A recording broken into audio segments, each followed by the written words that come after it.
அனைவருக்கும் வணக்கம். இன்றைய வரலாறு வகுப்பு சோழர்களுடைய நிர்வாகம் அப்படிங்கிற டாபிக்ல நம்ம பார்க்க போறோம். இதுக்கு முன்னாடி உள்ள வரலாறு வகுப்பு சோழருடைய ஆட்சியாளர்கள் லிஸ்ட்டை பார்த்தோம். முற்கால சோழர், இடைக்கால சோழர், பிற்கால சோழர், அதே மாதிரி தலைமை இடத்தின் அடிப்படையிலையும் பல்வேறு வகையை பிரித்து பார்த்துருந்தோம். அந்த தஞ்சை ஆட்சி பண்ணவங்க தஞ்சை சோழர்கள், அடுத்து கங்கை கொண்ட சோழபுரத்தை ஆட்சி செஞ்சவங்க, அடுத்து சாளுக்கிய சோழ வம்சத்தை சார்ந்த அரசர்கள் அப்படின்னு சொல்லி அந்த டாபிக்ல எல்லாமே அந்த ஆட்சியாளர்கள் லிஸ்ட்டை போன வகுப்புல ஃபுல்லாக பார்த்துருக்கோம். இந்த வகுப்பு சோழருடைய நிர்வாகம் அப்படிங்கிற தலைப்பில் நம்ம பார்க்க போகிறோம். வரலாற்றில் முக்கியமான ஆட்சியாளர்கள் லிஸ்ட்டில் சோழர்கள் மிக முக்கியமான ஒரு பங்கு வகிக்கிறாங்க. முற்கால சோழர்கள் ஓகே, சங்க காலத்தில் சார்ந்தவங்களும் சரி, இல்லை பிற்கால சோழர்கள்னு சொல்லி இடைக்காலம் மற்றும் அப்புறம் கடைசியில் வரக்கூடிய 12ஆம் நூற்றாண்டை சார்ந்த சோழர்களும் சரி, அதிகமான நிர்வாகத்திறன் கொண்ட சிறந்து விளங்கியிருக்காங்க. அந்த மாதிரியான கூற்றுகள் நமக்கு தேவைப்படுது. அப்போ இதை பற்றி அறிந்து கொள்வதற்கான சான்றுகள் பார்க்கும்போது பல்வேறு கல்வெட்டுகளில் அந்த சோழருடைய நிர்வாகத்தை பற்றின குறிப்புகள் இருக்குது. அந்த கல்வெட்டு சார்ந்த விஷயங்கள் நம்ம தெரிஞ்சு வச்சுக்கணும். அடுத்து இலக்கியங்கள் அப்படின்னு பார்க்கணும். சங்க இலக்கியங்களுக்கு அடுத்து வரக்கூடிய பல்வேறு இலக்கியங்கள், ஐம்பெரும் காப்பியம் சொல்லக்கூடிய சான்றுகள்ல இருந்தும் சோழருடைய நிர்வாகத்தை நம்ம பார்க்க முடியுது. அதுபோல் இலக்கண நூல்கள் இருக்கு. இந்த மாதிரி பல்வேறு வகையான கூற்றுகள் மூலமா நம்ம சோழருடைய ஆட்சித்திறன், நிர்வாகம் எந்த மாதிரி இருந்துச்சு, மக்கள் எந்த மாதிரி வாழ்ந்திருந்தாங்க, சாதி முறை மிக முக்கியமாக கருதப்படுகிறது. சோழருடைய ஆட்சி காலத்துல தான் ஒரு முக்கியமான சாதி முறைகளுக்கு வித்திட்டதா பார்க்குறோம். அதே மாதிரி வைணவம், சைவம், இந்த மாதிரி பிரச்சனைகள், சண்டை சச்சரவுகள் அந்த இடத்துல என்ன மாதிரியான நிகழ்வுகள் நடந்துச்சு, அதுதான் இன்றைய வகுப்புல நம்ம பார்க்க போறோம். இதை பாட தலைப்பே சோழர் கால மைய, மாநில, கிராம ஆட்சி முறை அப்படின்னு சொல்லிடுறோம். மைய, மாநில, கிராம ஆட்சி முறை 3 தான் பிரிச்சிருக்கோம். மைய அப்படிங்கிறது ஒட்டுமொத்தமா பேரரசருக்கு கீழே இருக்கிறதுனால மைய. மாநிலங்கிறது பேரரசர் முழு கட்டுப்பாட்டையும் தன்னுடைய கட்டுப்பாட்டில் இருந்தாலும் தனக்கு கீழே ஆளுநர் அப்படிங்கிற மாதிரியான ஒரு பங்குல ஒரு குறிப்பிட்ட பகுதியை நிர்வாகம் பண்றதுக்கு ஒரு சுதந்திரம் கொடுக்கறது. அதே மாதிரி கிராமம், கிராம அளவுல கிராம ஊழியர்கள் அல்லது கிராம உறுப்பினர்கள் அப்படின்னு சொல்லி கொஞ்சம் பேர் கிராமத்தை நிர்வாகம் பண்ணக்கூடிய உறுப்பினர்களும் சோழர்கள் காலத்துல இருந்திருக்காங்க. இந்த சான்றுகள் தான் நம்ம குறிப்பால் பார்க்க போறோம். ஒன்னொன்னா வரிசையா பார்த்துருவோம். சரிங்களா? ஓகே, இதுல ஆட்சி முறையில ஃபர்ஸ்ட்ல நம்ம யாரை பார்க்குறோம்னா அரசனை பொறுத்தளவு பார்க்கணும். சோழர்கள் காலத்துடைய ஆட்சி முறைகள்ல அரசன் அப்படிங்கிறது எப்படி இருந்திருக்கு, அவங்களுடைய நிர்வாகத்துல எப்படி இருந்துச்சுன்னா அரசன் தான் அனைத்திற்கும் தலைவர் அப்படிங்கிற மாதிரியான கூற்று காணப்படுகிறது. அனைவரையும் தன்னுடைய கட்டுப்பாட்டுக்களை வச்சுக்கிறவர் யாருன்னா அரசன். அது மட்டும் கிடையாது, அரச பதவியும் பரம்பரை சார்ந்ததா இருக்கு. அதாவது ஒரு அரசர் இருக்காருன்னா அடுத்து அவருடைய மூத்த மகன் அந்த அரசுரிமைக்கு வர்றதான கூற்றுகளா பார்க்கணும். இப்ப ஒன்றுக்கு மேற்பட்ட மகன்கள் அந்த மாதிரி இருக்கும்போது என்ன பண்றாங்கன்னா ஒரு இளைய மகன் ஆளுநர், இளவரசன் அப்படிங்கிற மாதிரி ஆளுநர் இது வகையில வகைப்படுத்தி ஆட்சி அமைப்பு, ஆட்சி அதிகாரத்தை பங்கிட்டு கொடுத்ததுக்கான சான்றுகளும் இருக்குது. சரிங்களா? முக்கியமா அரசன் நீதி தவறாது முக்கியமான நல்ல ஒரு ஆட்சியை வழங்கியதா சான்றுகள் காணப்படுகிறது. சோழர் நிர்வாகம் முக்கியமான நிர்வாகமா பார்க்கிறோம். ஓகே, அதுதான் அரசன். சோழ அரசர்களுடைய ஆட்சி முடியாட்சி. முடியாட்சிங்கிறது மன்னர் ஆட்சி அப்படிங்கிற தத்துவத்துல தான் சொல்றோம். அது மாதிரி பேரரசுடைய நிர்வாக தலைவர் மன்னர் தான். நிர்வாகம் முழுக்க ஒரே ஒரு ஆள் தான் கண்ட்ரோலா வச்சிருக்காரு, மன்னர். மன்னருக்கு கீழே நிர்வாகங்கள் பிரிக்கப்பட்டு காணப்படுகிறது. அதுதான். அதே மாதிரி அரசுரிமை போர்களும் நடைபெற்றதற்கான சான்றுகளும் இருக்கு. இளவரசர்கள் மாகாண தலைவர்களாக நியமிக்கப்பட்டனர் அப்படின்னு சொல்றோம். அப்போ ஒன்று மேற்பட்ட புதல்வர்கள் இருக்கும்போது ஒருத்தர் மாகாணத்துடைய தலைவராக இருப்பாரு, அடுத்த மூத்த மகன் அந்த ஆட்சி பொறுப்பை ஏற்கிறாங்க அப்படிங்கிற மாதிரியான சான்றுல அந்த கூற்றுல நம்ம பார்க்கிறோம். இதுதான். சரிங்களா? அதே மாதிரி மன்னர் தான் நினைத்தபடி எதனையும் செய்யும் அதிகாரம் பெற்றிருந்தார். மன்னருக்கு கட்டுப்பட்டு தான் மக்கள், மற்ற ஆட்சியாளர்கள், அதிகாரிகள் அனைவரும் கட்டுப்பட்டவர்களாக இருந்தாங்க. மன்னர்களுக்கு கட்டுப்பட்டதாக இருந்திருக்காங்க. இதுதான் நம்ம பார்க்கிறோம். மன்னருடைய பணியா என்ன சொல்றாங்க அப்படின்னு பார்த்தோம்னா, குறைகளை கண்டறியதற்கு அடிக்கடி பயணங்களை மேற்கொண்டார். அடிக்கடி அந்த நடக்கக்கூடிய ஆட்சி அமைப்பு நடக்கக்கூடிய இடங்களை பயணம் மேற்கொண்டு அந்த இடங்கள்ல என்னென்ன விஷயங்கள், என்னென்ன பிரச்சனைகள் இருக்கு அப்படிங்கிறத நேரடியாகவே போய் பார்க்குறாங்க. அந்த ஒரு விஷயம், அந்த ஒரு சான்றா பார்க்குறோம். அடுத்து கடவுள் வழிபாட்டிற்கு முக்கியத்துவம் கொடுத்து இந்த சோழ வம்சம் இருந்திருக்கு. கடவுள் வழிபாடுங்கிறது ஆலய தரிசனம் சொல்லக்கூடிய அந்த கடவுள் வழிபாட்டை பெருமைப்படுத்துறாங்க. பல்வேறு கட்டிடங்கள், பல்வேறு கோவில்கள் நிர்மாணம் செய்யறாங்க. இந்த மாதிரியான சான்றுகள்ல நம்ம சோழர்களை நினைவு கூறலாம். அது மாதிரி அதிகமான செப்பு படிமங்கள் யாருடைய ஆட்சி காலத்துல கிடைச்சது பார்த்தா சோழ வம்சத்துடைய ஆட்சி காலத்துல தான் கிடைக்கும். பல்வேறு இலக்கிய சான்றுகள், முக்கியமான இலக்கிய சான்றுகள் கிடைச்சிருக்கு. இந்த மாதிரி அரசர்கள் புகழ்ந்து சொல்லக்கூடிய விஷயங்கள் எல்லாமே இருக்கு. சரிங்களா? மன்னர் பெரிய அரண்மனைகளை மட்டும்தான் வசிக்கிறார். அவர் வசிக்கக்கூடிய இடம் பெரிய அரண்மனையா இருந்தது. தஞ்சாவூர் அரண்மனையில் எண்ணற்ற பணியாளர்கள் மன்னருக்கு பணிவிடை செய்து வந்தனர் அப்படின்னு சொல்றாங்க. அது மாதிரி மன்னர் கோவில்களுக்கும் பிராமணருக்கு நிலங்களை தானமாக வழங்கினார். மன்னருக்கு வந்து மன்னருடைய பொறுப்பு என்னவா இருந்ததுன்னா மக்களை பாதுகாக்கிறது தான் மன்னருடைய முக்கியமான பொறுப்பா இருக்கு. அது மட்டும் இல்லாம அந்த சோழருடைய ஆட்சி காலத்துல தான் மிக முக்கிய பிரிவினராக வரக்கூடிய அந்தணர்கள் அப்படின்னு சொல்லக்கூடிய ஒரு குறிப்பிட்ட வர்க்கம், அவங்களுக்கு வந்து மன்னர்கள் வந்து என்ன பண்றாங்கன்னா அதிகமான நிலங்களை தானமாக வழங்குகிறாங்க. அந்த ஒரு இது கோவில் நிலங்கள் அப்படி இருந்தனாலே கோவிலுக்கும் மன்னர்கள் கொஞ்சம் தான நிலங்கள் வழங்கக்கூடிய இது தேவதானம் அந்த மாதிரியான நிலங்கள் தானமா கொடுக்குறாங்க. அந்தணர்களுக்கு சதுர்வேதி மங்கலம் சொல்லி ஒரு ஊரையே தானமாக பிராமணர்களுடைய குடியிருப்பு அப்படின்னு கூட சொல்லக்கூடிய நிகழ்வு நடந்திருக்கு. சரிங்களா? அந்த அளவுக்கு அரசன் அந்தணர்கள் பிராமணர்கள் மீது அதிக நம்பிக்கை கொண்டிருந்தார். அவர்களுக்கான அனைத்து தேவைகளையும் பூர்த்தி செய்தார். அந்த நம்ம சோழர்களுடைய லிஸ்ட்ல அதோடு பார்க்குறோம். அதனால நிலங்களை தானமாக வழங்கக்கூடிய நிகழ்வு நடந்துச்சா அப்படின்னு பார்த்தோம்னா இருந்துச்சு. அதுதான் பார்க்குறோம். அடுத்தது வந்து அமைச்சர் குழு. அமைச்சர் குழுங்கிறது எதுக்காக இருந்தாங்கன்னா மன்னருக்கு வந்து உதவி செய்யறதுக்காக அமைச்சர் குழு இருக்காங்க. ஒட்டுமொத்தமாக மன்னர் நிர்வாகம் பண்ணாலும் மன்னருக்கான விஷயங்களை மன்னர்கிட்ட கொண்டு போய் சேர்க்கறதுக்கு அதுக்கான ஒரு குழுவா வந்து என்ன வச்சிருக்காங்கன்னா அமைச்சர் குழு வச்சிருந்தாங்க. அந்த அமைச்சர் குழுவில் இருக்கவங்க நல்ல அறிவும் ஆற்றலும் மிகுந்தவர்களாக இருந்தார்கள். சும்மா யாரையும் வைக்காம அறிவும் ஆற்றலும் ஒழுக்கமும் இதெல்லாம் நிறைந்த அவர்களை மட்டும் அதிகாரிகளை மட்டும்தான் அமைச்சர்களாக வச்சாங்க. பெரும்பாலும் பிராமணர்களாகவே காணப்பட்டனர். இதுவும் ஒரு முக்கியமான நிகழ்வு, இது தெரிஞ்சு வச்சுக்கோங்க. சரிங்களா? ஓகே. அடுத்து தகுதிக்கு ஏற்ப நிலம் தானமாக வழங்கப்பட்டது. அதாவது பிராமணர்களுக்கு நம்ம ஏற்கனவே சொன்ன மாதிரி நிலம் தானமாக வழங்கப்பட்டது. அது மாதிரி அமைச்சர்களுடைய எண்ணிக்கை எப்படி இருக்கும் பார்த்தீங்கன்னா நிலையானது அல்ல. அமைச்சர்கள் 4 பேர் 5 பேர் தான் இருக்கணும், அந்த மாதிரி நிலையா தான் இருக்கணும் அப்படிலாம் கிடையாது. நிலையானது அல்ல, எண்ணிக்கை மாறுபடுகிறதா சொல்றாங்க. அமைச்சர்கள் மன்னரின் ஆணைகளை அமல்படுத்தும் பணிகளை செய்தனர். அமைச்சர்கள் சரிங்களா? ஒவ்வொரு துறைக்கும் ஒவ்வொரு அமைச்சர்கள் இருப்பாங்க. மன்னர் என்ன ஆணையிடுறாரோ அதை அந்த அமைச்சர்கள் வந்து செயல்படுத்துறாங்க. இதுதான் அரசு நிர்வாகத்துல மன்னர் வந்து காணப்படுகிறார். அடுத்து வந்து சோழ வம்சத்துடைய மிக முக்கியமான விஷயம் பார்க்கும்போது வருவாய். எந்த ஒரு அரசருக்கும் அந்த அரசுக்கு வருவாய் கிடைக்கிறதன் அடிப்படையில தான் அந்த அரசு நிர்வாகமே திறம்பட இயங்கும் அப்படிங்கிறத நம்ம சொல்லுவோம். தெரிஞ்சுக்கிறது அதான். இந்த வருவாய்ங்கிறது மிக மிக மிக முக்கியமானது. இப்போ சோழர்களுடைய ஆட்சி காலத்தின் போது என்னென்ன மாதிரியான வருவாய் சோழர்களுக்கு கிடைச்சிச்சு அப்படிங்கிறத நம்ம பார்க்க போறோம். பொதுவாக வந்து நிலவரி. சரிங்களா? பொதுவாக நிலவரியில தான் அவங்களுடைய வருவாய் வந்து பெருகுவதற்கான ஒரு காரணமா இருந்துச்சு. நிலத்திற்கு ஒரு குறிப்பிட்ட வரியை வந்து விதிச்சுட்டாங்க. அந்த நிலத்துல விவசாயம் பண்ணி அதில் வரக்கூடிய விளைச்சல்ல குறிப்பிட்ட பங்கு நிலவரியா செலுத்தணும், மன்னருக்கு செலுத்தணும், அரசுக்கு செலுத்தணும். இது ஒரு முக்கியமான ஒரு பங்கு. அது மட்டும் இல்லை, திருமணங்கள் சடங்குகள் இந்த மாதிரியான நிகழ்வுகள் நடந்துச்சு அப்படின்னாலும் அங்க என்ன பண்ணனா வரி செலுத்தணும். அப்ப அந்த வரியும் அரசின் வருவாயில போய் சேரும். ஒரு சிலர் வந்து குற்ற செயல்களில் ஈடுபட்டு தண்டனை பெற்று அபராதம் கட்டியிருப்பாங்க. அந்த அபராத தொகையும் என்ன பண்ணியிருப்பாங்கன்னா வரிகளில் கொண்டு சேர்த்திருப்பாங்க. வரி அப்படிங்கிற மாதிரி அந்த அவங்களுடைய அந்த தண்ட பணம் சொல்லக்கூடிய அந்த காசை அரசின் வருவாயில சேர்ந்துருக்கும். பொதுவாக இந்த நிலவரி அப்படின்னு சொல்லும்போது நிலவரியை வந்து காணி கடன் சொல்றாங்க. சோழ நிர்வாகத்துல இது ஒரு முக்கியமான பாயிண்ட். காணி கடன். காணினா நிலம், கடன்னா தொகை. அந்த நிலத்திற்கான வரியை கொடுக்கக்கூடிய விஷயம் தான் காணி கடன் சொல்றோம். ஓகே. இந்த மாதிரியான விஷயங்கள் தான் நம்ம வருவாய் அப்படிங்கிறதுல பார்க்க போறோம். இதெல்லாம் பார்க்கும். நாட்டின் வருமானம் நிலவரி மூலமாகவே அதிகமாக காணப்பட்டது. இந்த நிலவரியை வந்து காணிக்கடன் எனப்பட்டது. இந்த நிலவரி என்ன சொல்றாங்க?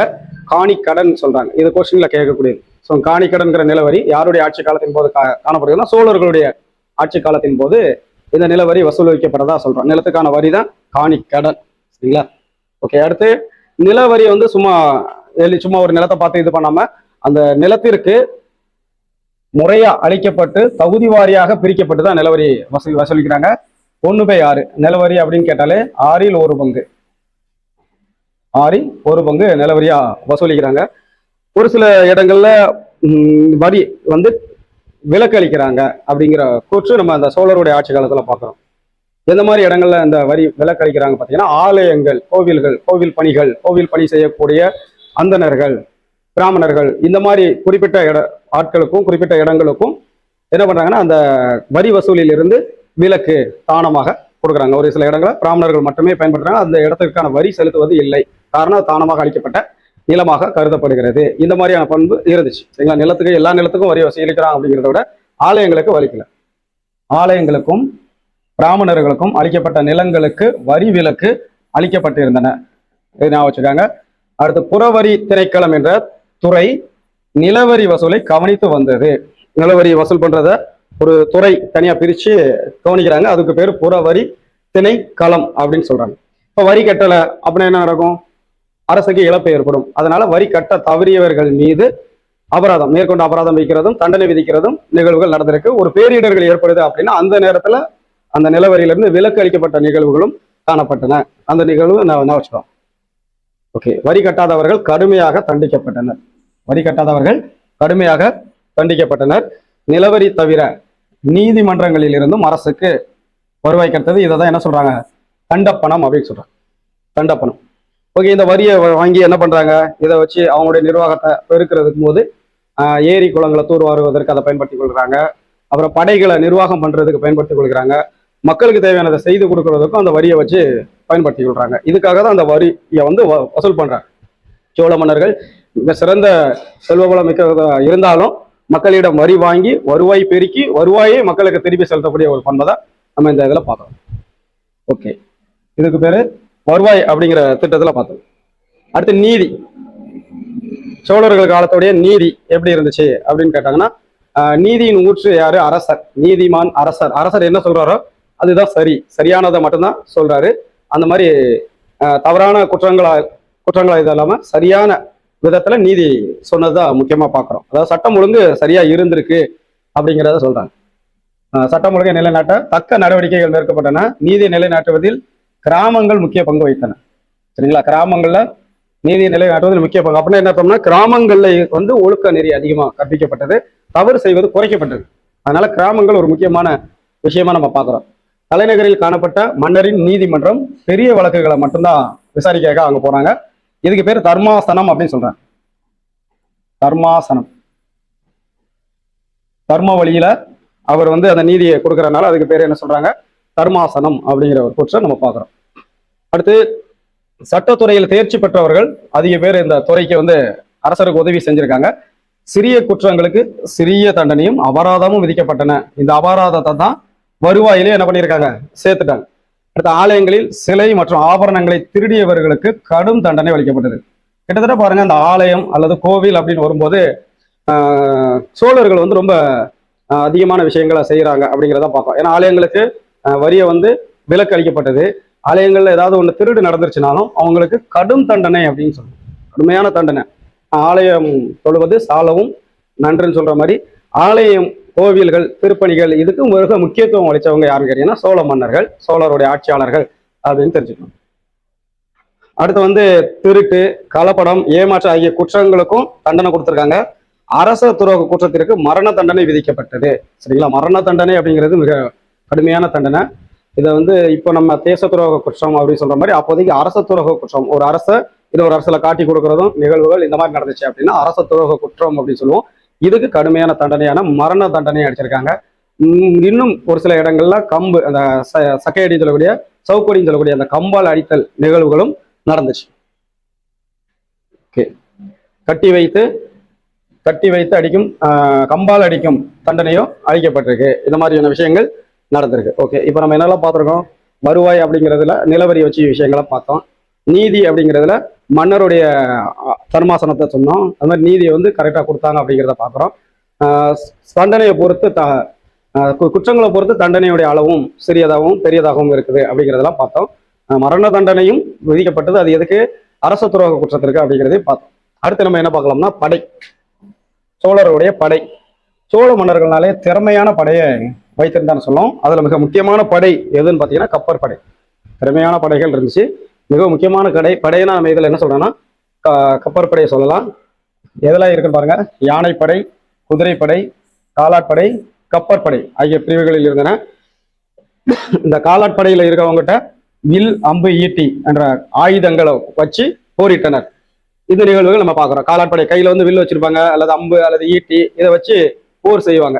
எதிர்நாட்டின் மீது போர் செய்து தன்னுடைய பல படையை பெருக்கிறாங்க. சரிங்களா? அடுத்து வந்து சோழ படை பல அணிகளை கொண்டதாக இருந்துச்சு அப்படின்னு சொல்றாங்க. என்ன சொல்றாங்கன்னா 80 படைப்பிரிவுகள் வரை காணப்பட்டது அப்படிங்கிறாங்க. சோழ படையில 4 வகையான முக்கியமான படைகள் இருக்கு.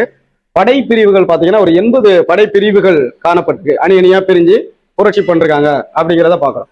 அதே மாதிரி இன்னொரு முக்கியமான பாயிண்ட் என்னன்னா, படைகள் தங்கிய இடங்களுக்கு தடகங்கள் அப்படின்னு சொல்றாங்க. தடகம், சரிங்களா? தடகங்கள், தடகங்கள், படைகள் போய் தங்கக்கூடிய இடத்துக்கு பேரு தடகங்கள். ராணுவ தளபதியை சேனாதிபதி அப்படின்னு பட்டம் வச்சு அழைக்கிறாங்க. ராணுவ தளபதி யார் ராணுவ தளபதியா இருக்காரோ அவரை என்ன சொல்லுவாங்க? சேனாதிபதி அப்படின்னு சொல்றாங்க. ஓகே, இதுதான் படையில முக்கியமா பாக்குறோம். திறமையான படைனா கப்பற்படை. காரணம் அது கப்பற்படைக்கு அதிக வெளியில வெளிநாடுகளில் போய் கடல் கடந்து போய் போரிடுறதுனால அதுக்கு அதிக கவனம் செலுத்துறாங்க, தனி கவனம் செலுத்துறாங்க கப்பற்படையின் மீது. இலங்கைக்கு போனாங்க, அதெல்லாமே நம்ம அந்த கப்பற்படையை வச்சுதான் பாக்குறோம். ஓகே, இப்ப நம்ம பாக்குறது வந்து மாகாண ஆட்சி அப்படிங்கிற மைய அரசு அப்படின்னு பார்த்தோம், அரசனை பத்தி பார்த்தோம். அடுத்து என்ன பார்க்க போறோம்னா மாநில ஆட்சி முறைன்னு பார்ப்போம், அடுத்து கிராம ஆட்சி முறைன்னு பார்ப்போம். இந்த 3 இந்த ஆட்சி முறை முடிஞ்சிடும்.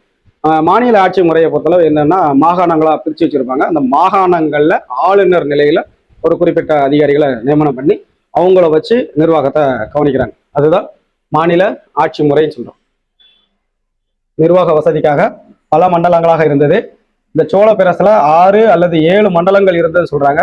ராஜராஜ சோழனுடைய காலத்துல மட்டும் 9 மண்டலங்கள் இருந்ததாகவும் கூற்று காணப்படுகிறது. சரிங்களா? இதான் பார்த்து வச்சுக்காங்க. பல மண்டலமா பிரிக்கிறாங்க. இது 6 அல்லது 7 மண்டலங்கள் இருந்ததுன்னு சொல்றோம். ராஜராஜ சோழனுடைய காலத்தில் 9 மண்டலங்கள் இருந்ததான சான்றும் கிடைச்சிருக்கு. அடுத்து இந்த மண்டலங்களை வந்து வளநாடு அப்படின்னு சொல்லுவோம். மண்டலங்கள், மண்டலத்தை வந்து என்ன சொல்லுவாங்கன்னா வளநாடுகள் அப்படின்னு சொல்லுவாங்க. இந்த வளநாடுகளை என்ன சொல்லுவாங்கன்னா நாடுகள் அப்படின்னு சொல்லுவாங்க. அடுத்து நகரம், சரிங்களா? நகரம். அடுத்து கிராமப்புறம், கிராமம். இப்படிதான் பிரிக்கப்பட்டிருக்கு. மண்டலத்தை பொறுத்தளவு ஆளுநர் நிலையில உள்ளவங்க ஆட்சி பண்றாங்க. ஆளுநர் அப்படிங்கிற ஒரு தகுதியை வாய்ந்த அமைச்சர்கள் அந்த இடத்த ஆட்சி பண்ணுவாங்க, அந்த இடத்த கண்ட்ரோல்ல வச்சிருப்பாங்க. வளநாடுகள் அப்படிங்கிறது என்னன்னா பெரிய நாட்டார்கள் அப்படின்பாங்க. அது மாதிரி நாடுகள்ங்கிறது யாருன்னா நாட்டார்கள். நகரம்னா நகரத்தார், கிராமம்னா கிராமத்தார். இப்படி படிநிலையில தான் நம்ம மாநில ஆட்சி முறை செயல்படுகிறது அப்படிங்கிறத பார்க்கணும். சரிங்களா? அடுத்து ஒவ்வொரு நாடும் பல சதுர்வேதி மங்கலமும் சில சிற்றூர்களை கொண்டதாகவும் இருக்கு. சதுர்வேதி மங்கலம் அப்படின்னாலே பிராமணர்களுக்கு கொடுக்கப்பட்ட அந்த நிலக்கொடைக்கு பெறப்பட்ட இடத்துக்கு பேர் தான் சதுர்வேதி மங்கலம் அப்படின்னு சொல்றோம். ஓகே, இதை பாருங்க. ஆளுநர்கள் தான் பொதுவாக இருப்பாங்க மண்டலங்கள். அவர்கள் இளவரசர்களாகவோ அல்லது அரசரை நெருங்கிய உறவினர்களாகவோ இருப்பாங்க. அவங்களுடைய உட்பட்டு வரி வசூல் பண்றது, அதே மாதிரி குற்ற செயல்களை தடுக்கிறது, இது எல்லாமே இவங்க தான் பார்ப்பாங்க. இவங்களுடைய ஆட்சியில இருக்கும். அடுத்து சோழர் கால கிராம ஆட்சி முறை. இது ரொம்ப முக்கியமான ஒரு பக்கம், முக்கியமான பகுதி. சோழ ஆட்சி கிராம ஆட்சி முறை அப்படின்னாலே ஒரே விஷயத்த அதிக இடங்களை பதிவு பண்ணுவோம். உத்திரமேரூர் அப்படிங்கிற இடத்த தான் சொல்லுவோம். குடவோலை முறை அப்படிங்கிற கான்செப்ட்ல தேர்தல் நடந்ததை உத்திரமேரூர் கல்வெட்டுல காணப்படுகிறது அப்படிங்கிற சான்று தான் இந்த கிராம ஆட்சி முறைக்கு ஒரு உதாரணமா சொல்றோம். இது முதலாம் பராந்தக சோழன் காலத்துல உருவாக்கப்பட்ட ஒரு கல்வெட்டு செய்தி அப்படின்னு பாக்குறோம். இந்த குடவோலை முறைங்கிறதுனால, குடவோலை முறை அப்படிங்கிறது ஒரு தேர்தல் நடக்கும். அந்த தேர்தலில் அந்த கிராமத்தை பிரித்து வாரியங்களாக பிரித்து அதுக்கு நியமனம் செய்யக்கூடிய ஒரு முறை தான் குடவோலை முறை அப்படின்னு சொல்றோம். கூட்டத்துக்குள்ள யாரெல்லாம் தகுதியாக இருக்காங்களோ அவங்களுடைய பெயர்களை எழுதி போட்டு ஒவ்வொரு வாரியத்துக்கும் ஒவ்வொரு பெயரை எடுப்பாங்க. அப்படி எடுக்கும்போது பெயர்கள் வந்துகிட்டே இருக்கும். ஒரு 6 வாரியங்களாக பிரித்து அது ஒரு 30 உறுப்பினர்கள் வர தேர்ந்தெடுத்ததற்கான சான்றுகள் இருக்கு, குடவோலை முறையில் இருக்கு. இந்த உத்திரமேரூர்ல மட்டும் குடவோலை முறையில 30 குடும்பு அப்படின்னு சொல்லுவாங்க. குடும்பு அப்படின்னா வார்டு. இப்போ வார்டு மெம்பர் நம்ம சொல்றோம் பாத்தீங்களா, அந்த மாதிரி சொல்லக்கூடிய குடும்பு. அப்போ பழைய பேர் வந்து குடும்பு, அதான் குடவோலை முறை அப்படின்னு சொல்றோம். அதுக்கு பேர் என்னதுன்னா வார்டு. சரிங்களா? இது எப்படி இருக்கு அப்படின்னு பாத்தீங்கன்னா, சங்க காலத்துல மன்றம்னு ஒன்று இருந்துச்சு. சங்க இலக்கியங்கள் சங்க காலத்துல செயல்பாடுகள் அந்த கிராம லெவல்ல இருக்கிறது வந்து மன்றம் அப்படிம்பாங்க. ஒன்னா ஊர் கூடி பேசி செய்யக்கூடிய அந்த மன்றங்களா இருந்தது. அது பிற்காலத்தில் இந்த குடவோலை முறை சொல்லக்கூடிய கிராம ஆட்சி முறையாக சோழர் காலத்துல மாறுது. சோழர் ஆட்சி காலத்தில் கிராம ஆட்சி அல்லது ஊராட்சி என்ற நிறுவனமாக வளர்ச்சி அடைந்தது. இதைதான் நம்ம பார்க்குறோம். இது ரொம்ப முக்கியமானது. சரிங்களா?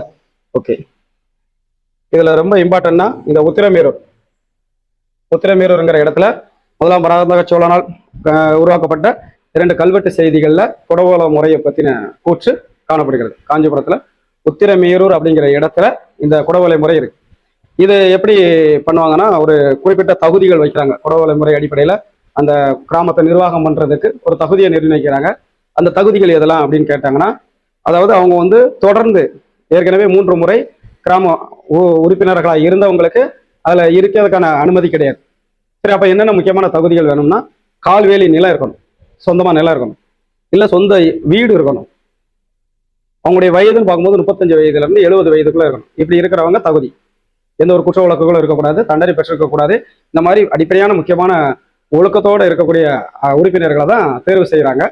அதுல தகுதி நீக்கம் செய்யப்பட்டவர்கள், குற்றம் இழைக்கப்பட்டவர்கள் இருப்பாங்க, தண்டனை பெற்றவர்களாக இருப்பாங்க. தொடர்ந்து 3 முறை ஒரு கிராம உறுப்பினர் வந்து 4வது முறை போட்டிட்டாங்கனால அவங்க அந்த இதில் தேர்தலில் அந்த குடவுலை முறையில் நிற்க முடியாது. அது மட்டும் இல்லாம அதுக்கு முன்னாடி ஏதாவது நிகழ்வுகள் மூலமாக கிராம ஊராட்சியுடைய உறுப்பினராக இருந்து வேற ஏதாவது சரியான கணக்குகளை ஒப்படைக்கல அப்படின்னாலும் அவங்கள வந்து அந்த நிர்வாகத்துல இருந்து நீக்கிடுவாங்க. இது மிக சிறந்த ஒரு நிர்வாகமா நம்ம இப்போ வரை படிச்சுட்டு இருக்கோம். இப்பவும் தேர்தல் நடந்துகிட்டு தான் இருக்கு. இப்ப நடக்கக்கூடிய தேர்தல் முறை ஓட்டு உரிமை அப்படின்னு சொல்றோம், வாக்களிக்கிறோம் நம்ம நேரடியா போய். அப்போ அப்படி கிடையாது. ஒரு குடத்துக்குள்ள பேரை மட்டும் எழுதி போட்டுருவாங்க. பேர் எழுதி போட்டு ஒரு வயதில் மூத்த ஒரு பெரியவர் வந்து அந்த குடத்தை சென்ற நடுவில் கொண்டாந்து வைப்பாரு. அதை ஒரு ஏதும் அறியாத ஒரு சிறுவன், அதாவது சின்ன குழந்தைய கொண்டாந்து அந்த இதுல இருந்து ஒவ்வொரு பேரா எடுக்க சொல்லுவாங்க, எடுத்து தேர்வு செய்வாங்க. சரிங்களா? இதுல தேர்வு செஞ்சு பல்வேறு வாரியங்களா பிரிச்சு அதை ஒன்னொருக்கும் செயல்பாட்டுக்கு ஒவ்வொரு உறுப்பினர்களா பிரிச்சுடுவாங்க. இதுதான் குடவள முறை. இதை பத்தி கேட்பாங்க, தெரிஞ்சு வச்சுக்காங்க. ஓகே, கிராம பஞ்சாயத்துடைய வகைகள் கொடுத்துருக்காங்க பாருங்க. ஊர், சபை, நகரம், நாடு, இப்படி இதா பிரிச்சிருக்காங்க. இந்த மன்றத்தை தான் ஊர் அப்படின்னு சொல்றாங்க. மன்றத்தை தான் ஊர் அப்படின்னு சொல்றாங்க. அடுத்து வந்து பிராமணர்கள் வாழ்ந்த சதுர்வேதி மங்கலம், பிரம்மதேயம் ஆகிய இடங்களில் உள்ள மன்றமாகும். சரிங்களா? பிரம்மதேயம்னா பிராமணர்களுக்கு கொடுக்கப்பட்ட நிலக்கொடை தான் பிரம்மதேயம் சொல்லுவோம். இது வந்து சதுர்வேதி மங்கலம் அப்படிங்கிறதெல்லாம் சொல்றோம். அடுத்து நகரம்ங்கிறது வணிகர்களும் வியாபாரிகளும் அதிகமாக வாழும் இடத்துல உள்ள மன்றம், அதை வந்து நகரம் அப்படின்னு சொல்றாங்க. அடுத்து நாடு. நாடு அப்படிங்கிறது என்னன்னா வேளாண்மை கிராமங்கள் ஒன்று சேர்ந்த புவியியல் சமூக அமைப்புக்கு பேர் என்னன்னா நாடு. இது இந்த 4 சேர்ந்துதான் அந்த கிராமத்துல வருது. ஓகே, அடுத்தது வந்து உறுப்பினருக்கான தகுதி நம்ம இப்ப ஏற்கனவே பார்த்துட்டோம். அது எல்லாமே சொல்லக்கூடியதான். உத்திரமேரூர் கல்வெட்டு கிராம சபைகளுக்கு தேர்ந்தெடுக்கப்பட்ட உறுப்பினர் ஆவதற்கு இருக்கக்கூடிய தகுதிகள் கீழ்கண்டவாறு வேணும் அப்படின்னு சொல்றாங்க. கால்வேலி நிலத்தை வச்சிருக்கணும், வீட்டையும் சொந்தமாக வைத்திருந்தா அவங்க தகுதிக்கு இருப்பாங்க. 35 வயதுல இருந்து 70 வயது உட்பட்டவராக இருக்கணும், கல்வி அறிவு பெற்றவராக இருக்கணும், அறநெறி வலுவாமல் தூய வழியில் பொருள் ஈட்டி வாழ்பவராக இருக்கணும். அதே மாதிரி இது மட்டும் இல்லாம வேதங்கள் கற்றவர்களாக இருக்கணும், வேத அறிவு பெற்றவராக இருக்கணும் சொல்றாங்க. அவர்களாக தான் இந்த நிர்வாகத்தை பார்க்க முடியும் அப்படின்னு சொல்றாங்க. 3 ஆண்டுகளுக்குள் எந்த ஒரு வாரியத்திலும் உறுப்பினராக தேர்ந்தெடுக்கப்படாதவராக இருக்க வேண்டும். இதுதான். சரிங்களா? இதை வச்சு தேர்வு செய்யறாங்க அப்படிங்கிறத தெரிஞ்சு வச்சுக்கிறோம். உத்திரமேரூர் இதெல்லாம் இவங்கெல்லாம் தகுதி பெறாதவர்கள் அப்படிங்கும் போது இவங்கெல்லாம் சொல்றாங்க. ஊருக்கு துரோகம் செஞ்சவங்க, ஊழல் செஞ்சவங்க, அடுத்து கள்ள கையெழுத்து, தப்பா கையெழுத்து போட்டு அந்த மாதிரி நடந்தவங்க, லஞ்சம் வாங்கினவங்க, அந்த இந்த மாதிரி லிஸ்ட்ல இருக்கவங்க அந்த தேர்தலில் எலெக்ஷன்ல தேர்வு செய்ய மாட்டாங்க. சரிங்களா? ஓகே, தேர்தல் முறையை பத்தி சொல்லியிருக்கு. இதுதான். உத்திரமேரூர்ல 30 குடும்பு அல்லது 30 வார்டுக்கு தேர்தல் நடந்துச்சு. அதே மாதிரி செந்தலை அப்படிங்கிற இடத்துல 60 குடும்பு. சரிங்களா? செந்தலை அப்படிங்கிற இடத்துல 60, உத்திரமேரூர்ல 30 வார்டு உறுப்பினரும் அங்க 60 வார்டு உறுப்பினரும் இருந்ததான சான்றுகள் கிடைச்சிருக்கு. அதை தான் பார்க்குறோம். ஓகே, கிராம நிர்வாகத்துக்கான முக்கியமான ஒரு இது குடவோலை முறை தான். இதெல்லாம் நம்ம இப்ப சொன்ன அதேதான். இப்போ நம்ம சொன்னது எல்லாமே இருக்கும். கிராம சபையுடைய பணி அந்த பதிவேடுகளை சரியா பராமரிக்கணும், கிராம மக்கள்கிட்ட வரி வசூல் பண்ணணும், அதை அரசருக்கு கொடுக்கணும். இதுதான் கிராம உறுப்பினருடைய முக்கியமான ஒரு விஷயமா இருக்கும். அடுத்து கலை இலக்கிய சான்றுகள். சோழர்கள் காலத்து கலை இலக்கிய சான்றுகள் ரொம்ப இம்பார்ட்டன்டாக முக்கியமான அடுத்த ஒரு டாபிக் தான் நம்ம பார்க்குறோம். கலை அப்படிங்கும் போது அதிகமான இடங்கள் சொல்லலாம். இலக்கியம்ங்கிறது நூல்கள் நம்ம சொல்லுவோம். கலைங்கிறது ஓவியம் இருக்கலாம், ஆய கலைகள் 64ன்னு சொல்ற மாதிரி கட்டிடக்கலையா இருக்கலாம். இந்த மாதிரியான கலை இவங்களுடைய காலத்துல மிக முக்கியமான பங்கு வகிக்குது. சோழர்கள் காலம்னாலே செம்பு திருமணிகளின் பொற்காலம் அப்படின்னே சொல்றோம். சரிங்களா? அந்த அளவுக்கு இவங்களுடைய சோழர்களுடைய காலம் மிக முக்கியமான ஒரு காலமா இருக்கு. இது இருக்கு. கட்டிடக்கலை, சிற்பக்கலை, ஓவியம், நாட்டியம், இது எல்லாமே இவங்களுடைய காலத்துல வளர்ச்சியில தான் இருந்திருக்கு. ஓகே, கட்டிடக்கலையுடைய வளர்ச்சி அப்படின்னு பார்க்கும்போது நம்ம எப்படி பார்க்கலாம்னா சோழர்களை 3 தான் பிரிச்சோம். முற்கால சோழர், இடைக்கால சோழர், பிற்கால சோழர். இந்த 3 பேர் லிஸ்ட்டை வச்சு நம்ம அதை என்ன பண்ணலாம்னா அந்த சான்றுகளை ஞாபகம் வச்சுக்கலாம். முற்கால சோழர்களுடைய கட்டடக்கலை அளவில் அந்த ஆலயங்கள் எப்படி இருந்ததுன்னா சிறியதா இருந்திருக்கு. அதனால ஒரு திட்டமான வடிவத்தை பெற்றிருந்தன, அதையும் சொல்லியிருக்காங்க. சரிங்களா, இது ரெண்டும் இம்பார்ட்டன்ட். கிபி 850க்கும் 985க்கும் இடைப்பட்ட காலத்துல கட்டப்பட்டதா இருக்கு. இது ஞாபகம் வச்சுக்காங்க. முற்கால சோழருடைய அந்த காலத்துல உள்ளது அளவில் சிறியதா இருக்கு, ஆனால் ஒரு திட்டமா ஒரு கட்டடம் அப்படிங்கிறத காமிக்குது. இதுல எங்கெல்லாம்ங்கிறது எடுத்துக்காட்டுகள் கேட்பாங்க, அதனால அது தெரிஞ்சுக்கணும்.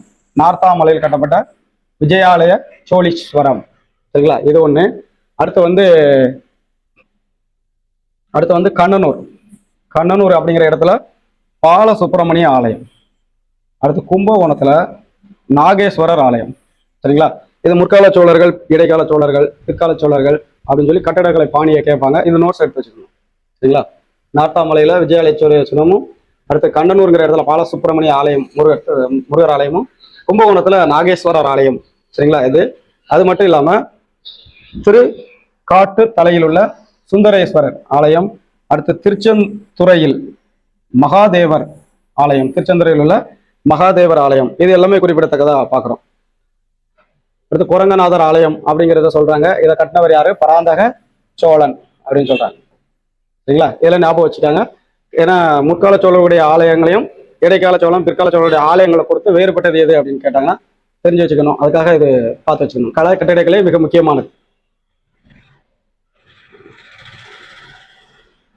அடுத்து பிரம்மபுரீஸ்வரர் ஆலயம், இது முக்கியமான கோயில் தான். பிரம்மபுரீஸ்வரர் ஆலயம் இதுவும் யார் தான்? முதலாம் பராந்தகன் தான் கொடுத்துருக்காங்க. அடுத்து கொடும்பாலூர் உள்ள முக்கண்டேஸ்வரர் ஆலயம். இது எல்லாமே முற்கால சோழருடைய ஆலயத்துக்கு எடுத்துக்காட்டா பார்க்குறோம். அடுத்து இடைக்கால சோழர். இடைக்கால சோழருங்கிறது நம்ம கரெக்டாக பார்த்தீங்கன்னா நம்ம ராஜராஜ சோழன், ராஜேந்திர சோழன் அந்த ஆட்சி காலத்தை அடிப்படையில் இடைக்கால சோழர்களுடைய கட்டிடங்களை நம்ம எடுத்து சொல்லலாம். அடுத்து கடைசியாக இறுதியில் பிற்கால சோழர்கள் அப்படின்னு சொல்லி இந்த விஜயால சோழனுக்கு அப்புறம் வருவாங்க. மீட்டலை செய்தவர் விஜயால சோழன் சொல்லி படிப்போம்ல, அதுக்கப்புறம் வரும். ஓகே, இடைக்காலத்தில் பாருங்க தஞ்சை பிரகதீஸ்வரர் கோயில். இது கொஸ்டின்ல பல டைம் கேட்டது. தட்சிண மேரு அப்படின்னு சொல்லுவோம். தட்சிண மேரு.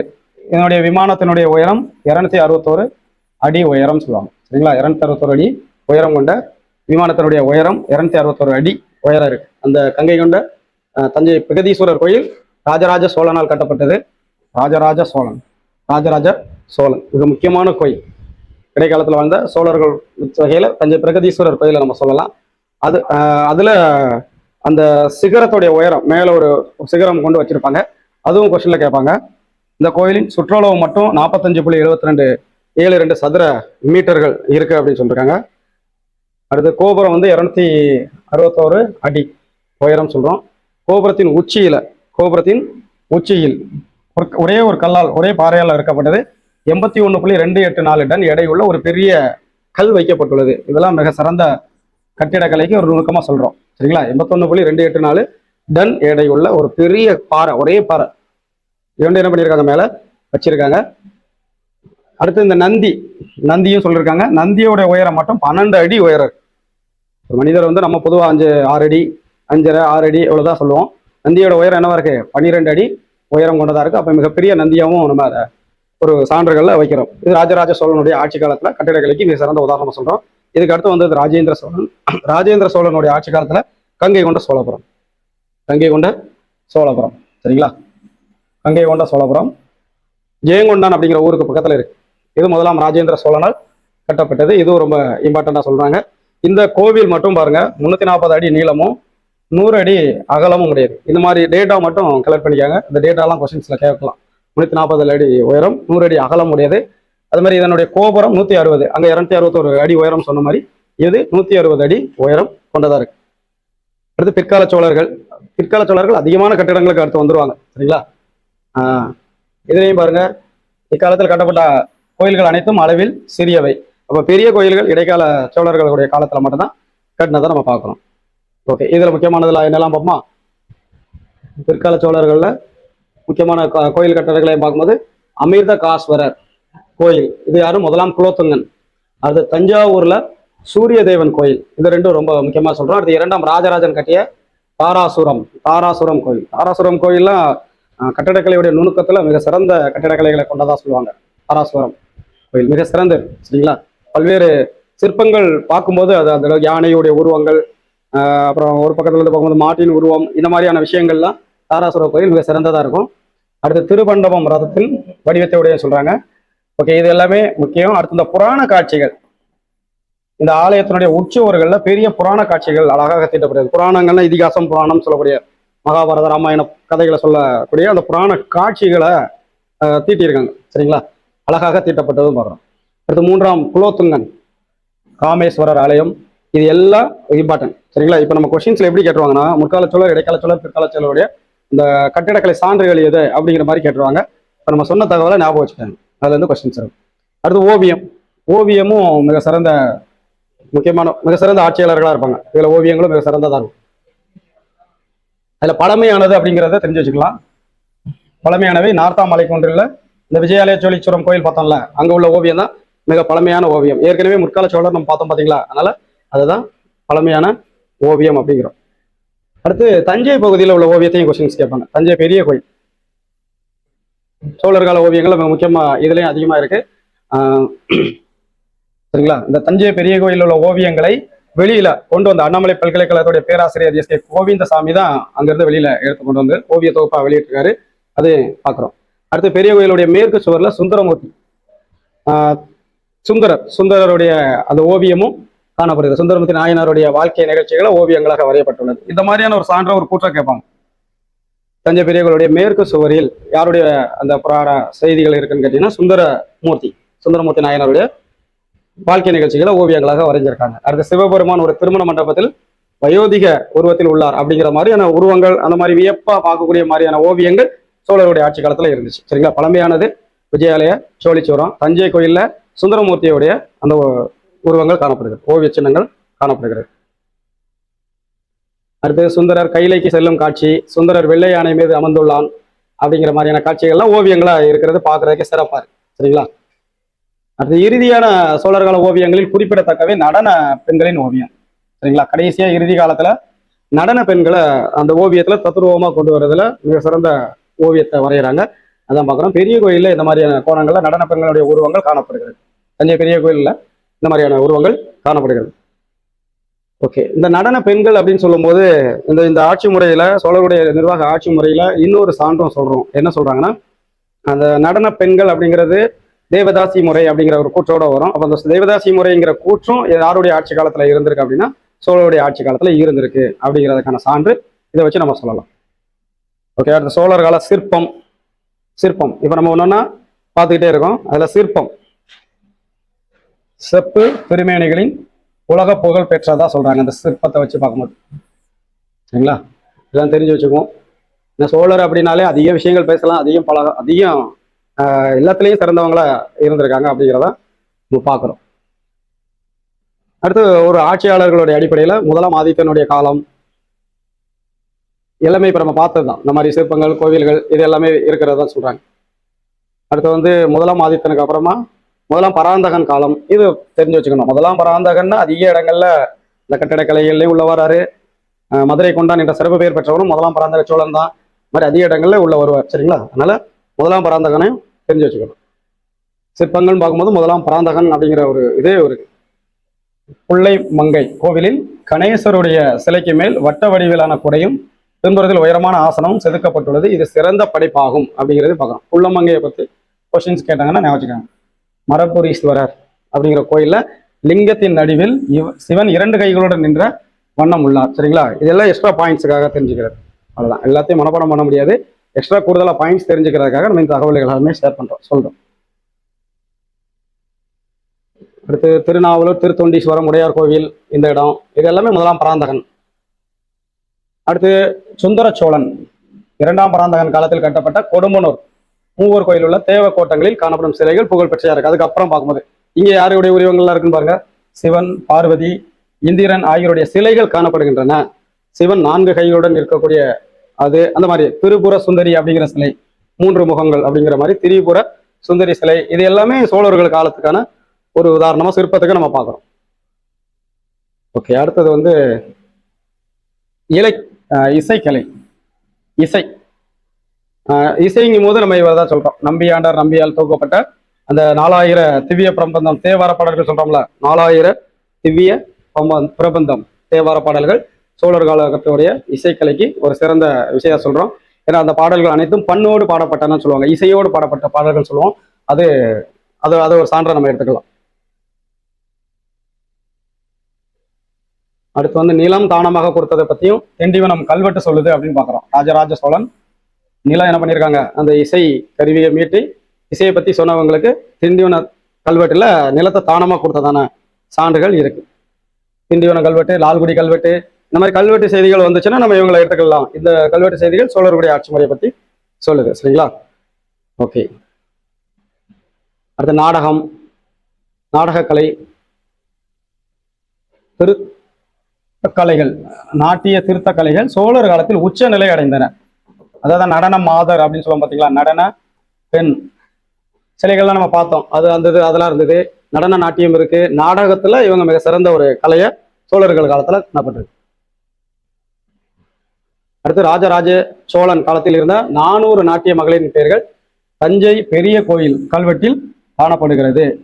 400 நாட்டிய மகளிரின் பெயர்களும் குறிக்கப்பட்டிருக்கு. அவங்கள ஒரு நாட்டிய மகளிரையும் தனியா ஒரு விஷயமா பார்க்குறாங்க.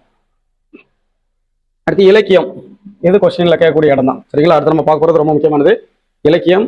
இது பொதுவாக சமய சார்புடையதாகவே இருந்தன அப்படிங்கிறாங்க. சமயம் சார்ந்த விஷயங்கள் இங்கே காணப்பட்டிருக்கு.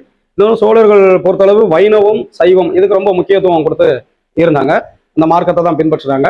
ஆனாலும் சமண மதம், பௌத்த மதத்துக்கும் அவங்களை வந்து எதிர்ப்பு தெரிவிக்காம ஓரளவு ஒரு ஆதரவு குரல்கள் கொஞ்சம் இருந்திருக்கு. அதன் அடிப்படையில் தான் நம்ம இந்த இலக்கிய சான்றுகள் பார்த்தோம். அதுல முதல் இலக்கியமா பார்க்கறது சீவக சிந்தாமணி. சீவக சிந்தாமணி. சரிங்களா? சீவக சிந்தாமணி 50 காப்பியங்கள்ல சீவக சிந்தாமணி, வளையாபதி, குண்டலகேசி இது எல்லாமே சோழர்கள் காலத்தை சார்ந்தவை அப்படிங்கிறோம். சீவக சிந்தாமணி திருத்தக்க தேவர் எழுதப்பட்ட சீவக சிந்தாமணி இந்த 50 காப்பிய நூல்கள்ல முதல் 2 தவிர மீதி 3 நம்ம யாருடைய ஆட்சி காலத்தோடய சொல்றோம், சோழர்கள் காலத்துல சொல்றோம். இதுல சீவக சிந்தாமணி மிகவும் சிறந்தது. இது ஒரு சமயம் சார்ந்த காப்பியம் தான். சரிங்களா? இது ஒரு சமயம் சார்ந்த காப்பியம். இது யார் எழுதப்பார்னா திருத்தக்க தேவர். சமய இலக்கியம் சொல்லுவோம். சமண இலக்கியத்துக்கு ஒரு முக்கியமானதை சொல்லுவோம். சமண இலக்கிய காப்பியம் தான் சீவக சிந்தாமணி. விருத்தப்பாவலான முதல் நூலும் சீவக சிந்தாமணி அப்படின்னு சொல்லுவோம். அப்ப இது சோழருடைய ஆட்சி காலத்தோடைய தொடக்கத்துல இருக்கு. அடுத்து வளையாபதி, இதுவும் சமண நூல் அப்படிங்கிறோம். சரிங்களா? குண்டலகேசி பௌத்த இலக்கியம். பாருங்க, சமயம் சார்ந்த விஷயம் இருக்கு, சமய சார்பற்ற விஷயங்களையும் எடுத்திருக்காங்க. குண்டலகேசி இதுல கொஸ்டின்ஸை கேட்டது. வளையாபதியை பத்தி கேட்டிருக்காங்க, அது என்ன இலக்கியம் அப்படின்லாம் கேட்டிருக்காங்க.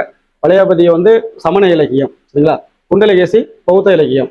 இந்த வளையாபதியுடைய ஆசிரியர் தான் பெயர் கிடைக்கவில்லை. அது யார் எழுதினார் அப்படிங்கிறது இதுவரை தெரியவில்லை யாருக்கும். அடுத்து குண்டலகேசியை பொறுத்தளவு யாருன்னா நாதபுத்தனார். இந்த நூலுக்கு குண்டலகேசி விருத்தம் என்ற ஒரு பெயர் வச்சிருக்காங்க. அடுத்து கலிங்கத்து பரணி சயங்கொண்டார். சரிங்களா? சயங்கொண்டாருடைய கலிங்கத்து பரணி. அடுத்து மூவருலா, ஒட்டக்குத்தருடைய மூவருலா, எல்லாமே சோழர் கால இலக்கியம் அப்படின்னு எடுத்துக்கலாம். இதுல பாருங்க, இந்த குலோத்துங்கனுடைய கலிங்க படையெடுப்பை சொன்னதுதான் கலிங்கத்து பரணி. சரிங்களா? அடுத்து பெரிய புராணம், சைக்கிளா நம்ம எழுதக்கூடிய பெரிய புராணம், ராமாயணம் கம்பருடைய ஆட்சி காலத்துல, தேவாரம், தேவார பாடல்கள்லாம் பல்லவர்கள் காலத்துல எழுதப்பட்டதா இருந்தாலும் இதுல நம்பியாண்டர் நம்பியும் மிக முக்கியமா இருப்பார். சரிங்களா? அது தொகுத்ததுனால இது நம்ம இதோட சேர்த்து பார்க்குறோம். 4000 திவ்ய பிரபந்தம், இது வைணவ நூல். வைணவ 4000 திவ்ய பிரபந்தம். ஓகே, இதை நம்பியாண்டார் தொகுத்தது. அடுத்து நலவெண்பா, இதை வந்து புகழேந்தி புலவர் இதை எழுதினது புகழேந்தி புலவர். இது ஒரு இன்பியல் இலக்கியம் சொல்றோம். இந்த மாதிரி பல்வேறு வகையான இலக்கிய சான்றுகள் சோழருடைய நிர்வாகத்துல நம்ம பார்க்குறோம். சரிங்களா? அடுத்து வந்து இது எதை பத்தி சொல்லுதுன்னு பாருங்களேன். நலவெண்பா அந்த சுயம்பர நிகழ்வை அழகா சித்தரித்து சொல்லியிருக்கும். நல வெண்பா, நல தமயந்தி அப்படின்னு சொல்லிட்டு நல வெண்பா மிக சிறந்தது. அடுத்து மூவர் உலா, ஒட்டக்கூத்தர், இது வந்து உலா பிரிவை சேர்ந்த ஒரு முக்கியமான இது நூல் அப்படின்னு சொல்லுவோம். மூவர் உலா யாரை பத்தி சொல்லியிருக்கும் பாருங்க. குலோத்துங்க சோழனுக்கு பிறகு ஆட்சி புரிந்த அரசர்களை பற்றிய வரலாறை கூறுகிறது. சோழ மன்னருடைய மூதாதையர்கள், அடுத்து நிர்வாக திறமை ஆகியவை பற்றி விளக்கக்கூடிய நூல் மூவருலா. ஒட்டக்கூத்தர் குலோத்துங்க சோழன் பிள்ளைத்தமிழ் என்ற நூலையும் எழுதியுள்ளார். குலோத்துங்க சோழன் இதை பத்தி எழுதியிருக்காரு ஒட்டக்கூத்தர். அதனால அந்த மூவருலாங்கிறது தெரிஞ்சு வச்சுக்கிறோம். அடுத்து இலக்கண நூல்கள். இது இலக்கண நூல்கள் பார்க்கும்போது புத்தமித்திரருடைய வீர சோழியம் இது முக்கியமான ஒரு நூலா நம்ம பார்க்குறோம். அடுத்து அமிர்த சாகர் எழுதிய யாப்பரும் களம், பவனந்தி அடிகள் எழுதிய நன்னூல், இது எல்லாமே யாருடைய ஆட்சி காலத்துல, சோழருடைய ஆட்சி காலத்தின் அடிப்படையில வெளிவரக்கூடிய இலக்கண சான்றுகளை நம்ம பார்க்குறோம். இலக்கியம் பார்த்த மாதிரி இலக்கண சான்றுகளையும் நம்ம பார்க்குறோம். சரிங்களா? ஓகே, இதனால என்ன தெரியுதுன்னா சோழர்கள் காலம் மிக சிறந்த காலம் அப்படிங்கிறத பார்க்குறோம். அடுத்து சமூக பொருளாதார நிகழ்வு அப்படின்னு ஒரு குறிப்பிட்ட இதில் பார்க்கும்போது எங்களுடைய நிர்வாகம் முழுவதும் வரி முறையை சார்ந்திருக்கு. வருவாய்ங்கிறது வரி வந்ததுனால தான் மக்களுக்கு தானம் கொடுக்கப்பட்டது, எல்லாமே அதன் அடிப்படையில் பண்றாங்க. பெண்களின் நிலைமை எப்படி இருக்குன்னு பார்த்தீங்கன்னா முன்னேற்றம் குறைஞ்சுதான் காணப்படுது அப்படின்னு பார்க்குறோம். அது மட்டும் இல்லாமல் பிற்காலத்தில் அந்த சமூக பொருளாதார நிகழ்வுகள் பார்க்கும்போது சாதி முறை கடுமையாக ஆரம்பிச்சிருச்சு. சோழர்களுடைய ஆட்சி காலத்துடைய தொடக்கம் இறுதி அப்படின்னு பார்க்கும்போது இறுதியில் பிற்கால சோழர்களுடைய ஆட்சி காலத்தின் போது வலங்கை இடங்கை அப்படிங்கிற இது சாதி பிரிவுகள் அதிகமாக வர ஆரம்பிச்சிருச்சு. வர்ணாசிரம அடிப்படையில் உயர்ந்தவர் தாழ்ந்தவர் அப்படிங்கிற மாதிரியான விஷயங்கள், அது மாதிரி வணிகம் செய்தவங்க, வைசியர்கள் இப்படின்னு சொல்லி தாழ்ந்தவர்கள் அப்படின்னு சொல்லி பல்வேறு வகையான சாதி பிரிவுகளும் சாதியுடைய கிளை பிரிவுகளும் சோழர்களுடைய காலத்தில் அதிகமாக பரவிருச்சு அப்படிங்கிறது ஒரு தவிர்க்க முடியாத ஒரு கூற்றா நம்ம சொல்றோம். காரணம் இந்த சாதி பிரிவுகள்ங்கிறதுனால அதிகமான சண்டை சச்சரவுகள் பிரச்சனைகள் அந்த பிரச்சனைகள் நடந்திருக்கு அப்படிங்கிறத நம்ம பார்க்கணும். சரிங்களா? ஓகே, அதுதான் அதுக்கு அடுத்து எல்லாமே ஃபுல்லாகவே இருக்கும். பண்பாட்டு நிலையில சமுதாய நிலை, பல்வகைப்பட்ட சாதி மக்கள் வாழ்ந்தாங்க அப்படிம்பாங்க. பிராமணர்கள் தான் முக்கியமாக உயர்நிலையில வச்சு அவங்கள கொண்டாடுறாங்க. அதுக்கு கீழே மற்றவங்க இருக்காங்க. ஏன்னா அந்த கடவுள் வழிபாடு எல்லாமே பிராமணர்களால் தான் செயல்படுத்தப்பட்டது. பிராமணர்கள் சோழர் காலத்துல சைவாந்தனர்கள் சமுதாயத்தில் சிறப்பிடம் பெற்றிருந்தனர். முப்பூணல் அணிந்து வெள்ளை ஆடை அணிந்திருந்தனர். அரசருடைய அந்த ஆட்சி அமைப்பிலையும் அதிகாரம் யாருக்கு கிடைச்சிருக்கு? பிராமணர்கள் தான் முக்கியத்துவம் பெற்றிருந்தார்கள். அடுத்து அனுலோமர் பிரதிலோமர், இதுவும் அவங்களுடைய காலத்துல உள்ள ஒரு வகுப்பு தான். இவர்கள் கலப்பு திருமணம் மூலம் தோன்றிய புதிய வகுப்பினர் அப்படின்னு சொல்லி தெரிஞ்சுக்கிறோம். சரிங்களா? ஓகே, அடுத்து இடையர்கள் இந்த சோழர் காலத்துல கீரனூர் கல்வெட்டு சோழர் காலத்தில் அந்த இடையர்கள் பத்தி விஷயங்களை சொல்லுது, தெரிஞ்சு வச்சுக்காங்க. இடையர்கள் பத்தி சொன்ன கல்வெட்டு எது? கீரனூர் கல்வெட்டு. அடுத்து பறையர், வலங்கை இடங்கை பிரிவினர், எல்லாமே காமனா ஆதிமுறை அப்படின்னு வந்துச்சுனாலே சோழர்கள் காலம், அவ்வளவுதான், அப்படிதான் எடுத்துக்கணும். சரிங்களா? வலங்கை இடங்கை என 2 சாதி பிரிவுகளா பிரிச்சாங்க. 2 பேருக்கு இடையில அடிக்கடி போர் நடக்கும். போர்லேயே அதிக பேர் நான் இலக்கிய சான்றுகளை எடுத்து முன் வைப்பாங்க. சரிங்களா? நான் உயர்ந்த சாதி தாழ்ந்த சாதி அப்படிங்கிற மாதிரியான விஷயங்களை எடுத்து வைப்பாங்க. இதுதான் இந்த மோதல்கள் அதிகமாக நடந்துச்சு. வலங்கை இலங்கை பிரிவுன்னு இருக்கும்போது மோதல்கள் அதிகமாக இருந்துச்சு. அது மாதிரி அடிமை முறை சோழர்கள் காலத்தில் காணப்பட்டது. உணவுக்கான பொருட்கள் காமனா அரிசி தவிர, முக்கியமானது அரிசி, அது தவிர மொத்ததும் உணவுப் பொருளுக்கு அவங்க எடுத்துக்கிட்டாங்க அப்படிங்கிறத தெரிஞ்சுக்கணும். அடுத்து திருமணம் முக்கிய இடம். திருமணத்துக்கு ஏற்ற நல்ல நாளம் நேரம் சோதனை எல்லாமே இருந்தாங்க. ஏற்கனவே பிராமணர்கள் இருக்கனால அந்த சடங்கு மூலமா தான் திருமணம் நடந்துச்சு அப்படிங்கிறத பார்க்குறோம். திருமண சடங்குகளை பிராமணர் மந்திரம் மோதி நடத்தி வைக்கிறாங்க. பொழுதுபோக்கு காணப்பட்டது. சமூக பழக்க வழக்கங்கள் சங்க காலத்துல இருந்த மாதிரி சோழர் காலத்திலேயே பிற்காலத்துல இருந்துச்சு அப்படிங்கிறத பார்க்குறோம். ஓகே, பொருளாதார நிலை அப்படின்னு தான் ரொம்ப முக்கியமானது இது. பொருளாதார நிலை, இந்த பொருளாதார நிலையை பொறுத்தளவு ஆரம்பத்துல சமூக பொருளாதாரமாக இருந்தது. அதுக்கப்புறம் இறுதியில் அது சந்தை பொருளாதாரமா மாறிச்சு அப்படிங்கிறாங்க. அதாவது பொருட்களை விற்பனை பண்ணி காசு எடுக்கிற மாதிரியான ஒரு பொருளாதார நிலைக்கு இறுதி காலத்துல தள்ளப்பட்டிருக்காங்க சோழர்கள். நீர்ப்பாசனம், இது ரொம்ப இம்பார்ட்டன்ட். இந்த நீர்ப்பாசனம் வரும்போது காவிரியின் குறுக்கே கல்லணை கட்டிய கரிகாலன் அப்படிங்கிற முற்காலத்துல சங்க இலக்கியத்துல இருந்தே நம்ம தெரிஞ்சுக்கலாம் இந்த சோழருடைய நீர் தேக்கும் திறன் எந்த அளவுக்கு அவங்ககிட்ட இருந்துச்சுன்னு அதை தான் பார்க்குறோம். சரிங்களா? சோழ நாட்டை காவிரி பொன்னி நாடு அப்படின்னு சொல்றாங்க. கரிகாலன் தான் முத காவிரியின் குறுக்கே அந்த கல்லணை கட்டியனார், அது ஒண்ணு. அடுத்து முதல் ராஜேந்திர சோழனும் ஒரு ஏரிய தூர்வாரி ஏரிய உருவாக்கி இருப்பாரு. அதுக்கு சோழ கங்கம் என்று பெயர் சொல்லுவாங்க. ஏற்கனவே கங்கை கொண்ட சோழபுரத்தை இவர் தான் உருவாக்குனாரு. சோழ கங்கம் அப்படிங்கிற ஒரு ஏரி, சோழ கங்கம் அப்படிங்கிற ஒரு ஏரியும் முதல் ராஜேந்திர சோழனால் உருவாக்கப்பட்டது. அவருடைய ஆட்சி காலத்துல தான் காணப்பட்டது. ஓகே, அடுத்து வீர ராஜேந்திர சோழனால் அமைக்கப்பட்டது. அடுத்து இந்த தெரிஞ்சு வச்சுக்கலாம். சரிங்களா? ஸ்ரீரங்கத்திற்கு கிழக்கே கோவிலடிக்கு அருகே கிராண்ட் அணைக்கட்டு அப்படின்னு சொல்லி 1063 1070 ஆட்சி புரிந்த வீர ராஜேந்திர சோழனால் அமைக்கப்பட்டது அப்படிங்கிறதையும் தெரிஞ்சுக்கிறோம். இப்போ சோழர்கள் நீர் பாசனத்துக்கு ரொம்ப முக்கியமான ஒரு விஷயமா இருந்திருக்காங்க. விவசாயம் முக்கியம் இதாக இருந்தது. கைத்தொழில் இருந்துச்சு. கைத்தொழில்களில் முக்கியமாக எல்லா வகையான உலோக தொழில இருந்து முக்கியமே என்னதான் உலோக தொழில் தான். கொஸ்டின்ல கேட்பாங்க, முக்கியமான கைத்தொழில் எதுனா உலோக தொழில். விவசாயத்திற்கு அடுத்தபடியாக கைத்தொழில்கள் பல நடைபெற்றன. அதுல முக்கியமானது என்னதுன்னா உலோக தொழில். உலோகங்களை உருக்கி செய்யக்கூடிய அந்த தொழில் இவங்களுக்கு நேர்த்தியா செய்யக்கூடிய வண்ணம் இருந்தாங்க. சரிங்களா? ஓகே, உலோக தொழில். அடுத்து வாணிபம்ங்கிறது கடல் கடந்து செல்லக்கூடிய விஷயங்கள் தான் வாணிபம் சொல்றோம். இதுல வாணிபத்துல வணிகர்களை பொறுத்தளவு ஒரு கொஸ்டின் கேட்பாங்க. திசை 1500 மணிகிராமத்தார், நகரத்தார், வளஞ்சியர், அஞ்சி வண்ணத்தார் என பல குழுவினர்கள் இருந்திருக்காங்க. சரிங்களா? திசை 1500 கடல் கடந்து வெளிநாட்டுல போய் வணிகம் செல்றதுக்காக வெளியில போனாங்க அப்படின்னா திசை 1500 சொல்லுவாங்க. பல திசைகளுக்கும் சென்று வாணிபம் செய்வாங்க. அதனாலதான் 500 குழுக்களா போனாங்கன்னா 500 அப்படிங்கிறத சொல்றோம். மணிகிராமத்தார்ங்கிறது உள்ள தலைநகரங்கள்ல இருந்துகிட்டு உள்நாட்டுக்குள்ள வணிகம் செய்யறவங்க மணிகிராமத்தார். மணிகிராமத்தார். ஓகே. நகரத்தார் இது எல்லாமே முக்கியமானதான். வளஞ்சியர்னு கொஸ்டின்ல கேட்கலாம். இது வந்து தென் இலங்கை வளஞ்சியர் என்று குறிக்கப்பட்டுள்ளது. அவர்கள் ஈழ நாட்டிலிருந்து அந்த வணிகத்துக்காக வந்தவங்களா இருக்கலாம் அப்படிங்கிறத தெரிஞ்சுக்கிறோம். அடுத்து அஞ்சி வெண்ணத்தார் எல்லாமே இருக்கு. சரிங்களா? வரி விதிப்பு முறை ஏற்கனவே நம்ம பார்த்துட்டோம், எதுக்கெல்லாம் வரி கொடுக்குறாங்கன்னு. நில அளவு, நிலங்களை பிரித்து தான் வரி என்ன பண்ணுறாங்க, கொடுக்குறாங்க அப்படிங்கிறத பார்க்குறோம். தேவதானம், தேவதானம், பள்ளிச்சந்தம், பிரம்மதேயம் இது எல்லாமே தானமாக பெறப்பட்ட நிலங்கள். சாலபோகம், சரிங்களா? பள்ளிக்கூடங்களுக்கு கொடுத்தா சாலபோகம், கோவில்களுக்கு கொடுத்தா தேவதானம், பிராமணர்களுக்கு கொடுத்தா பிரம்மதேயம், இப்படி ஒவ்வொன்றுக்கும் ஒவ்வொரு இடங்களுக்கும் தனித்தனியாக என்ன பண்ணுறாங்கன்னா நிலங்களை தானமாக கொடுக்குறாங்க. இது தெரிஞ்சு வச்சுக்கிறோம். இதில் தேவதானம் சிவன் கோவில்களுக்கு அளிக்கப்பட்ட இறையிலி கிராமம் ஆகும். ஓகே, இதை ஞாபகம் வச்சுக்கலாமா? தேவதானம்ங்கிறது சிவன் கோயிலுக்கு அளிக்கப்பட்ட இறையிலி கிராமம். திருமால் கோயிலுக்கு அளிக்கப்பட்ட இறையிலி கிராமத்துக்கு பேர் திருவிடையாட்டம். சரிங்களா? இந்த இதெல்லாம் தெரிஞ்சு வச்சுக்கலாம். திருமால் கோயிலாக இருந்துச்சுன்னா திருவிடையாட்டம், பௌத்த ஆலயமா இருந்துச்சு அப்படின்னா பள்ளிச்சந்தம், பௌத்த ஆலயமா இருந்தா பள்ளிச்சந்தம்.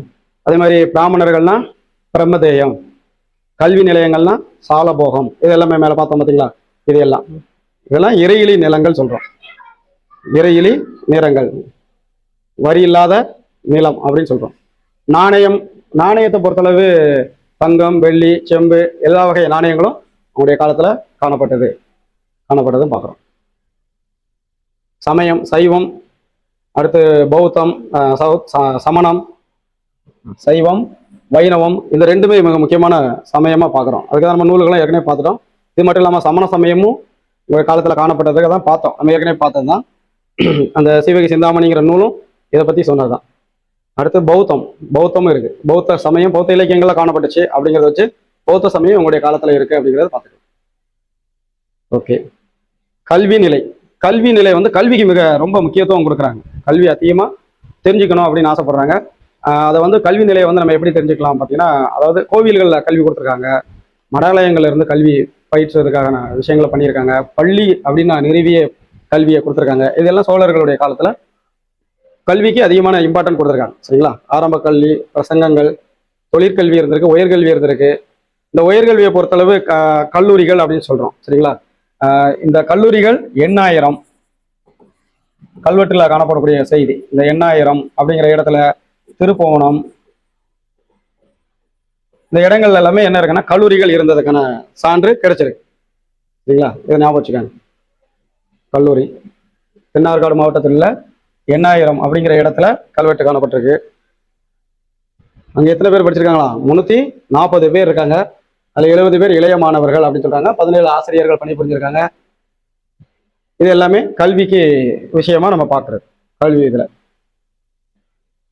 ஓகே, இப்போ வரை நம்ம என்ன பார்த்தோம்னா சோழர்கள் காலத்துடைய ஒட்டுமொத்த நிர்வாகம் எல்லாமே பார்த்துட்டோம். சரிங்களா? அரசர் பார்த்தோம், அடுத்து மாகாண நிர்வாகத்தில் அவர் பார்த்தோம், அடுத்து மாநில நிர்வாகம் பார்த்தோம், அடுத்து வருவாய் பார்த்தோம், வரிகள் பார்த்தோம். சரிங்களா? இந்த வரிகளை பொறுத்தளவு காணி கடன் அப்படிங்கிறத நம்ம சொன்னோம். இந்த இறையிலி நிலங்கள் பார்த்தோம், தேவதானம், பிரம்மதேயம், திருவடை பவனம் அப்படிங்கிறது எல்லாமே பார்த்தோம். திருமாலுக்கு வழங்கப்பட்ட நிலங்கள், இறையிலி நிலங்கள், சிவன் கோயிலுக்கு வழங்கப்பட்ட இறையிலி நிலங்கள், பிராமணருக்கு வழங்கப்பட்ட இறை நிலங்கள். இதை திரும்ப கொஸ்டின்ஸ்ல என்ன பண்றாங்கன்னா கேட்டுக்கிட்டே இருக்காங்க. இந்த மாதிரி கல்விக்கு மிக முக்கியத்துவம் கொடுத்துருக்காங்க.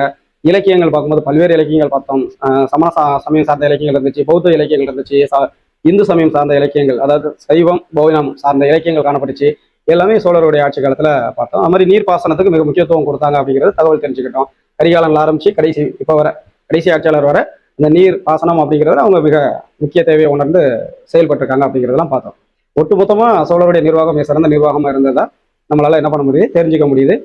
உலோக கலை மிக சிறந்த விஷயமா பார்க்குறோம். அப்புறம் கட்டிடக்கலைன்னு பார்க்கும்போது முற்கால சோழருடைய கட்டிடக்கலை பார்த்தோம். அடுத்து இடைக்கால சோழர், பிற்கால சோழர், இது எல்லாத்தையும் நான் சொன்னது எல்லாத்தையும் கொஞ்சம் அவுட்லைனா ஞாபகம் வச்சுக்கோங்க.